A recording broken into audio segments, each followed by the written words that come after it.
What's up, fabulous? Nars here, and on today's Daily Fix, Genshin Impact and Sonic Frontiers are dominating Elden Ring and God of War Ragnarok in the Game Awards Player Voice category. The Callisto Protocol studio had chalked some of its performance issues up to a clerical error, and Cyberpunk 2077's multiplayer mode was quietly scrapped following its turbulent launch, according to one developer. Let's get into it.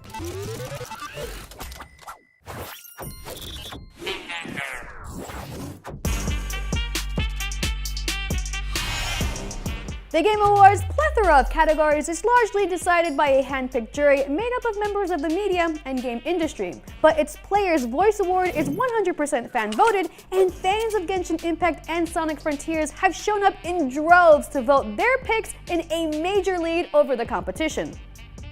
The final round has seen gamers narrowing the nominees down to just 5 games, and by the third and final round, the list includes Elden Ring, God of War Ragnarok, Genshin Impact, Sonic Frontiers, and Stray.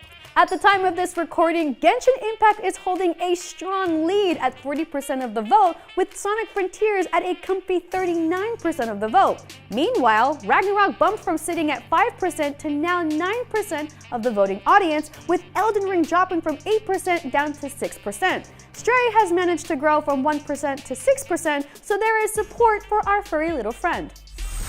With a day left for gamers to vote, it really looks like Genshin Impact might take the win, so if you've got a problem with that, you better go vote. Moving on, the Callisto Protocol has had a rocky launch, and there have been reports of performance issues, crashing, and kernel errors across all platforms. Now the CEO of developer Striking Distance Studio has come forward to state the issues were due to an error caused by someone rushing on the job. In a string of replies on Twitter, CEO Glenn Schofield explained that at launch, one of the devs hurrying to fix issues loaded the wrong patch file. While this is certainly an explanation, many have complained that Schofield's comment, throwing his employees under the bus, was in bad taste. Many responded to the CEO's statement stating that crunch time and rushing the devs is completely under his purview and ultimately a reflection of poor business practice. Schofield eventually changed his tune, stating that, "I'll figure out how this happened, but right now my focus is fixing.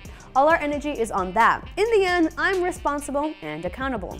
As of December 4th, patches are live for all consoles that will fix most performance-related issues, crashes, and frame rate drops. The studio has promised to listen to player feedback and will continue to share details on upcoming improvements. And finally, we've been hearing about plans for Cyberpunk 2077's multiplayer since long before the game's release. And according to one senior Quest designer, CD Projekt Red has scrapped that mode following the main game's extremely rough 2020 launch. Speaking with Eurogamer, Philip Weber revealed that the entire studio shifted its focus to addressing known issues post-launch rather than future content. He said, quote, "We really needed to look at what were the priorities for Cyberpunk after it launched. Their priority was that the main experience will run for the people in a really good state, and essentially, the switch of priorities meant that other R&D projects had to go away. With Cyberpunk, we wanted to do many things at the same time, and we just needed to really focus and say, okay, what's the important part? Yeah, we will make that part really good." Cyberpunk's multiplayer DLC was postponed until 2022 and then later delayed even further until it eventually just disappeared from CDPR's plans. Now, if CDPR decided to, let's say, bring back developing multiplayer mode, would it be a success like GTA Online was to GTA 5? Would fans want it? I know I personally would want it, but let me know in the comments how badly you want a multiplayer mode of Cyberpunk 2077.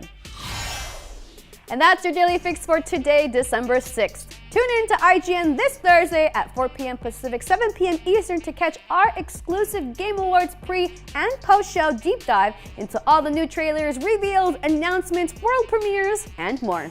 I'm Nars, and remember to always stay fabulous.